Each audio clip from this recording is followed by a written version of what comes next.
o'clock and time for lunch. Bum-de-dum-de-dum. When the sun beats down. A flower?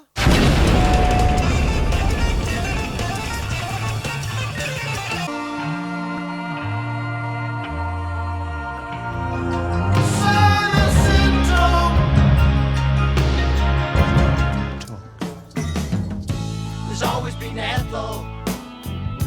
Jacob, wake up, we got to tidy your room now. And then Mr. Lewis, isn't it time that he was out on his own? Over the garden wall, two little lovebirds cuckoo to you. Keep them moving, they sharp. I know.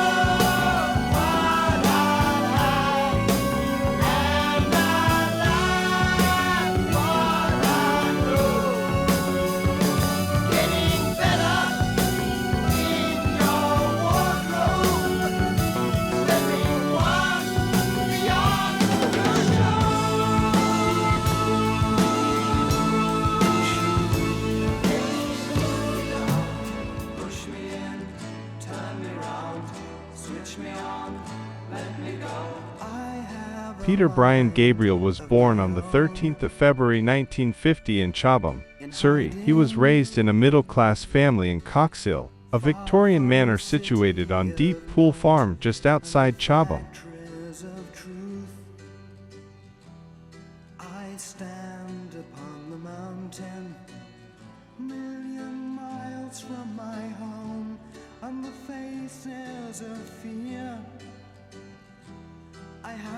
Gabriel's father was an electrical engineer and dairy farm owner from a long-established family of London timber importers and merchants, and his mother was from a musical family. His great-great-great-uncle, Sir Thomas Gabriel, 1st Baronet, was Lord Mayor of London from 1866 to 1877.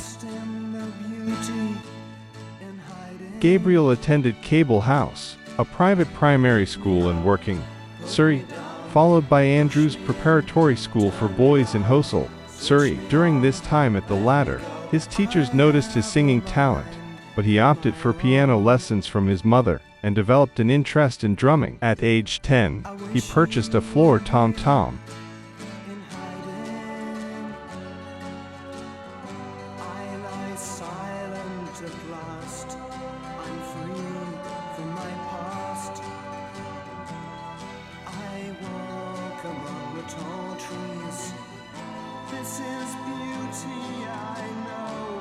At age 12, Gabriel wrote his first song, Sammy the Slug. Around this time, an aunt gave him money for professional singing lessons, but he used it to buy the Beatles' debut studio album, Please Please Me.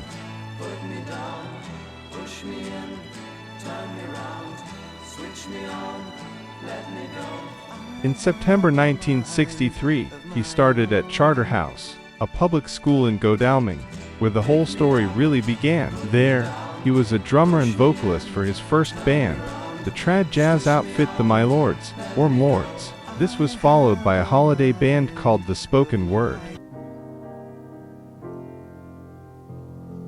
And I've nearly found a place to call my own, waking gently, feel her presence near.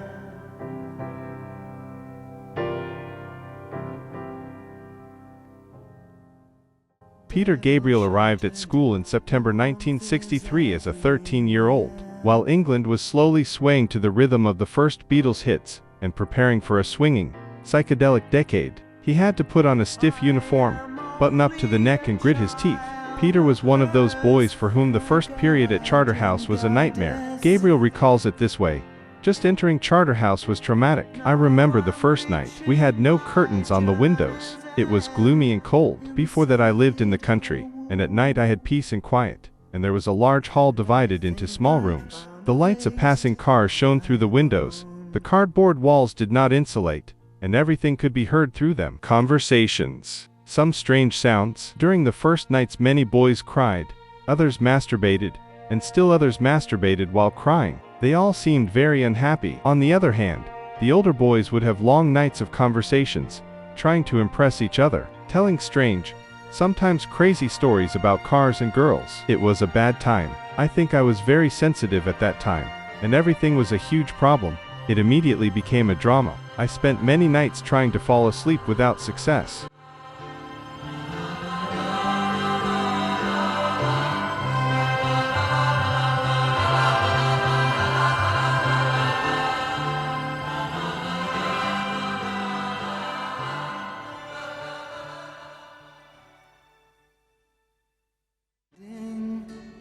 Tony Banks remembers the first time he met Peter Gabriel at the start of Michaelmas term in 1963. We arrived at Charterhouse at the same time. The new boys arrived an hour before everyone else.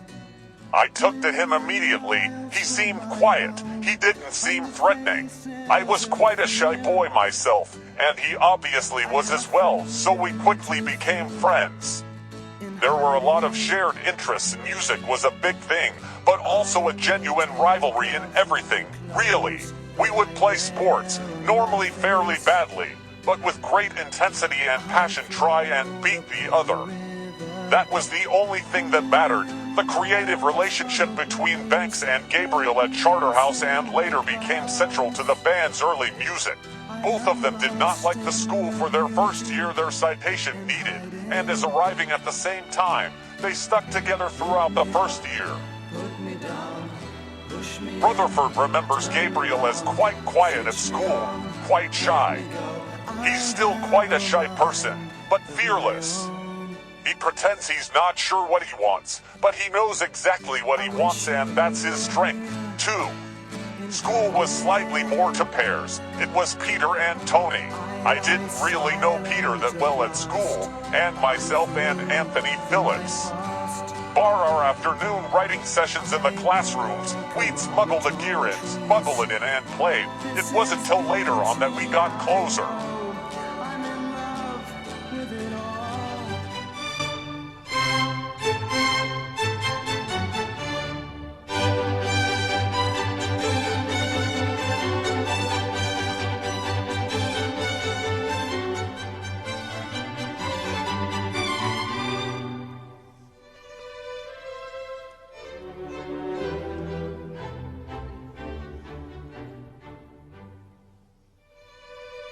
All schoolboys together at Charterhouse Public School. When they started out, the band got a lot of stick for being posh pop stars, but in the swinging 60s, Charterhouse was a bastion of Victorian morality and imperial values. The fag system in the competing schoolhouses kept the youngest kids in their place, but the players in Genesis found escape and rebellion in music. Even within the cloistered walls of Charterhouse, something of the psychedelic 60s filtered in. There was the one piano in this house, and as soon as class was finished, there would be a scramble to occupy it. You could sometimes reserve it, but often it was just a free-for-all. So I used to crawl through the food hatch sometimes to see if I could beat the others. Peter and I in particular used to play together. We used to play old soul numbers in the main, Otis Redding stuff, Wilson Pickett, things like Benny King. And I don't know, I always thought Pete had a great voice for that kind of material. I mean, he always wanted to play the piano as well, actually, you know, but I managed to get there first, so I did that. Am I very wrong to hide behind the glare from an open-minded stare? And there was a strange character called Peter Gabriel, who was a very placid, very, very ordinary, very quite normal chap who would just suddenly jump on tables and start singing, which is quite out of character. He was a drummer, in fact, to start with. People don't realise this, but in fact, he lent the anon of our first... he used to let us borrow his drums, and he used to come along and look extremely nervous. My drums were my pride and joy, you know, when I was a teenager. It's very strange because the bass drum from that kit, I've just pulled out again, and it's a small bass drum. Has a really great, very hip sound. We started writing songs, and I would write with Tony and Mike and Ant were in another band, so writing, called The Anon, and we'd get together for different sessions. Peter Gabriel, although shy, he sought out friends to play music with, and after drumming for a few bands in school, he moved from behind the drums to the front of the stage as the singer. Gabriel and his friends were inspired by American soul music. The band Garden Wall was founded by 15-year-olds Peter Gabriel, Tony Banks, Johnny Trapman, Chris Stewart and Rivers Job in 1965 at Charterhouse School in Godalming, Surrey. In December 1965, Garden Wall played their only concert on a stage inside Charterhouse School on a double bill with Anon. Gabriel showered the audience with rose petals that he had spent the afternoon picking. This was to be the first of his famous on-stage antics. Where fellow students Anthony Phillips, Robert Tyrrell, Rivers Job, Michael Coleman and Richard McPhail were members of another group called Anon. Mike Rutherford was in the climax, with Chris Stewart, drums, Chris Piggott, bass guitar, Duncan James, lead guitar, and Tim Hobart, vocals. The Scarlet and Black group included Toby Ward, drums, Guy Ross Lowe, bass guitar, Michael Slack, piano, Mark Weeks, piano and guitar, Richard Apley, saxophone, Andrew Bruce, trombone, and Paul Gabriel, vocals. The groups initially merged out of expediency as the older members of each graduated. Gabriel, Banks, Rutherford, Phillips, and drummer Chris Stewart soon joined together as the new Anon, and recorded a 6-song demo featuring songs primarily written by Rutherford and Phillips. The Charterhouse connection worked in their favor when an ex-student, recording artist and producer Jonathan King, heard the tape and arranged for the group to continue working in the studio, developing their sound. It was also King who renamed the band Genesis. To Baden Powell, the most famous Charterhouse old boy was pop picker Jonathan King. His chart success annoyed the teachers, but inspired the boys. I'd returned to my old school for Old Boys' Day, and this young sprout, who was probably there when I was there, but I'd never remember seeing him in my life, thrust this grubby tape into my... Driving back home, I listened to it, and I thought it was really good. There were some interesting songs, and I loved the guy's voice, the lead vocalist's voice. So I called them up and said, what's the name of the band? And they said, well, we don't have one yet. His first suggestion was Gabriel's Angels, which I liked, but the rest of the band somehow seemed to miss. Energized by the support of their hero, a real professional, the Genesis schoolboys signed a publishing deal with King's Company and began enthusiastically songwriting and recording demos. That was a good, exciting moment, and in fact, then we started to send in demos, which he was less impressed with, and we wanted to get an album made, and so I remember he was totally obsessed with the Bee Gees at the time. So we tried to steer one with a slight Bee Gee tinge to it. In December of 1967, the group had their first formal recording sessions. Their debut single, The Silent Sun, was released in February of 1968 without attracting much notice from the public. A second single, A Winter's Tale, followed just about the time that Chris Stewart quit. His replacement, John Silver, joined just in time to participate in the group's first LP sessions that summer.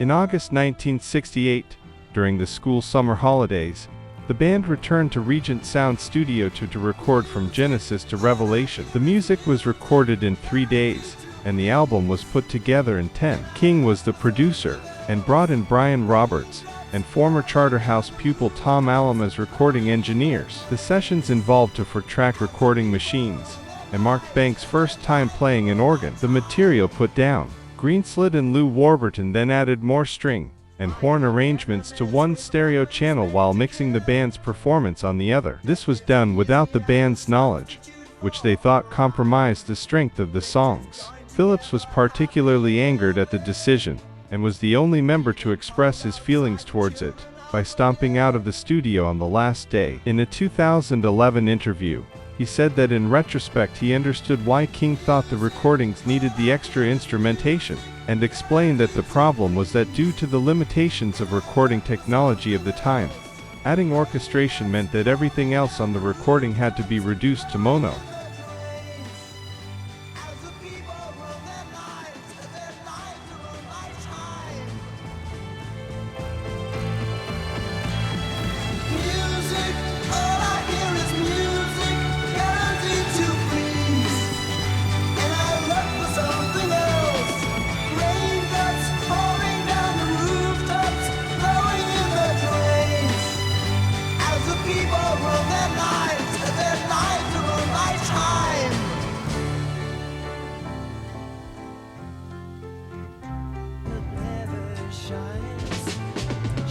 Gabriel and Banks wrote The Silent Sun as a pastiche of the Bee Gees, one of King's favorite bands. It became Genesis' first single, released in 1968. It was included on their debut studio album, From Genesis to Revelation, which saw Gabriel play the flute.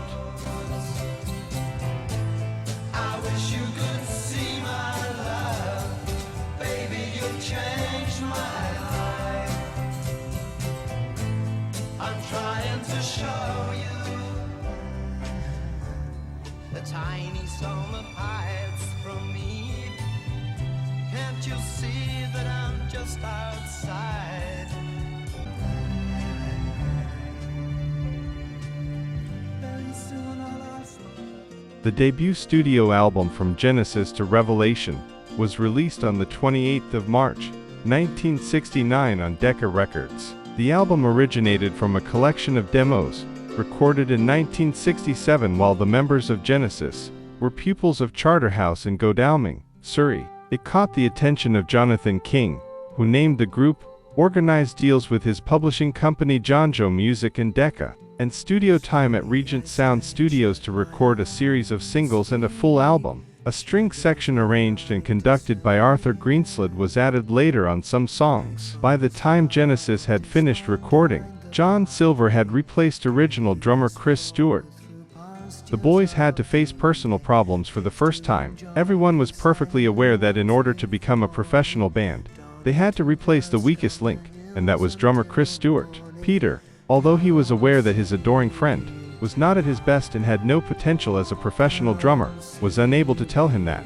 The situation with Chris was very difficult, mainly because we grew up together, he admitted. However, we all felt that with him our chances were decreasing. He was a nice guy, a great friend, but he had trouble feeling the rhythm. After the breakup he was sad, of course, but I think he understood that it couldn't work out. Mike Rutherford had a difficult conversation about the breakup with Chris. Mike recalls, I had to fire Chris. Everyone else chickened out. I think Chris knew at the time that he wasn't a good drummer. But then again, were we really good at judging his skills? I was chosen to break the news to him, I think, because Peter and Tony lived in the same school building as him, so they were very close. Chris was a happy guy, and I don't think he dwelled on it for long. The staff that was involved in the creation of this album was as follows: Peter Gabriel, lead vocals, flute; Tony Banks, Hammond organ, piano, backing vocals; Anthony Phillips, guitars, backing vocals; Mike Rutherford, bass guitar, backing vocals; John Silver, drums, except on Silent Sun. Additional musicians: Chris Stewart, drums on Silent Sun; Arthur Greenslade, strings and horn arrangement, conducting; Lou Warburton, strings and horn arrangement, conducting. Production: Jonathan King, producer; Brian Roberts, recording engineer; Tom Allam, recording engineer; Robert Stace, printing.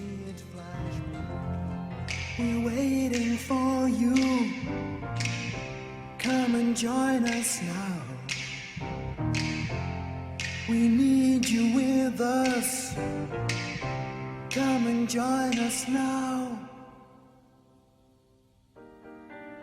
The album, From Genesis to Revelation, was released in March 1969 and failed to chart. With the Sour Turns to Sweet, was released as a single on the 27th of June, 1969 in an attempt to stimulate new interest. The album was released in the US in 1974 after the group had grown in popularity and peaked at number 170 on the Billboard 200 in October of that year. Prior to its release, Decca discovered that an American act had also called themselves Genesis and asked the band to change its name to avoid confusion. King reached a compromise so the band's name would be omitted from the sleeve, leaving the album's title written in gold text in a Gothic style, in order to evoke mystery when presented in music shops. The American Genesis in question was likely a Los Angeles-based group that released in the beginning on the Mercury label in 1967. Banks later said that they remained Genesis in the UK, and put themselves down as Revelation in the US. giving additional meaning to the album's title. The disc had very poor distribution, and it sank without trace. King later said that Decca was unable to promote the album effectively and get the exposure it needed to succeed, leaving him to carry out much of the work himself, which he lacked enough experience in at the time. The album sold 649 copies. Many record shops filed the album in their religious music sections. Since the title From Genesis to Revelation was the only descriptive text on the album, Banks later deemed the material as merely poor renditions of their songs, rating Silent Sun and In the Wilderness as the strongest cuts. Noel Gallagher is a fan of the album, saying, "I became obsessed with early Genesis, despite being a frequent critic of the group's later work, particularly the Phil Collins-led era." The track, If Love Is the Law, from his album, Who Built the Moon, was written as a pastiche of The Conqueror.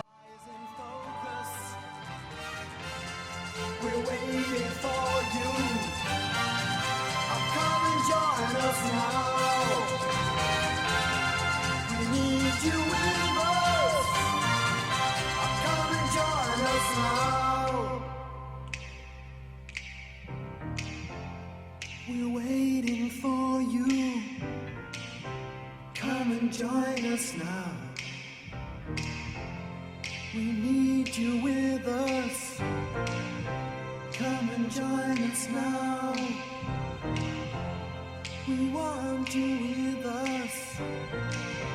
Come and join us now. We need you with us. Looking back, I mean, to make a few record now, a single or a few tracks, is not a big deal. In those days, to make an album for a bunch of guys who were at school, sort of 15, 16, 17, and couldn't really play very well, to go in and get a record deal, it was only 3 days to make the album, was actually quite an achievement. I had this brilliant idea to call it From Genesis to Revelation and not have an artist name on it. This was a terrible mistake because it got bumped in the religious bin of all the record shops and nobody ever heard it. I think a lot of his influence was good. I mean, there's no doubt that some of the tracks we were doing were unwieldy and too naive, but nevertheless I think that he wanted to turn us into too much of a poppy outfit. I think From Genesis to Revelation was a kind of bit of a false start for the band. It didn't sell well, and it felt very much like they hadn't quite found their sound. Genesis to Revelation, which is kind of masterminded by King, is very different from certainly what we consider classic Genesis, i.e. the Peter Gabriel lineup, to sound like. The album has this harmonious pop vibe to it, which is very uncharacteristic of what will follow. The debut, like a lot of bands, was sort of feeling about a bit and just kind of copying. It is worth pausing at this point for a moment to consider Jonathan King, who, after the commercial and artistic failure of the album, From Genesis to Revelation, simply got bored with running Genesis affairs. The musicians and their first manager went their separate ways spontaneously, in a polite atmosphere, without mutual complaints. Of course, after the breakup, King remained in the music business. However, his later statements about the band, and his attributing himself perhaps too much to Genesis' success, are a bit irritating. "It was I who discovered them," King claimed in the 1990s. "I had absolute certainty that they would be great. If it weren't for me, Peter would have become an accountant, Phil Collins an actor, and Mike Rutherford a lawyer." Unfortunately, his weakness for young boys did not remain only in the artistic and musical sphere. In 2001, King was sentenced to 7 years in prison for sexual, pedophile, crimes committed between 1983 and 1989. Jonathan King described his entire turbulent life in his autobiography entitled 65 My Life So Far, which was published in 2009. A flower? You go down to Willow Farm to look for butterflies, butterflies, butterflies. Open your eyes, it's full of surprise. Everyone rises and fix the rocks. The musical box. A flower?